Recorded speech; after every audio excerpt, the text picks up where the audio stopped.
بسم الله الرحمن الرحيم. هذا ذكر وإن للمتقين لحسن مآب. جنات عدن مفتحة لهم الأبواب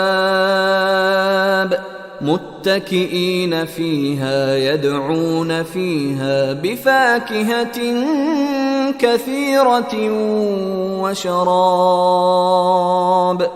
وعندهم قاصرات الطرف أتراب.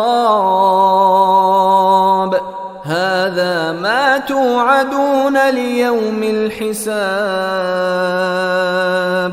إن هذا لرزقنا ما له من نفاد.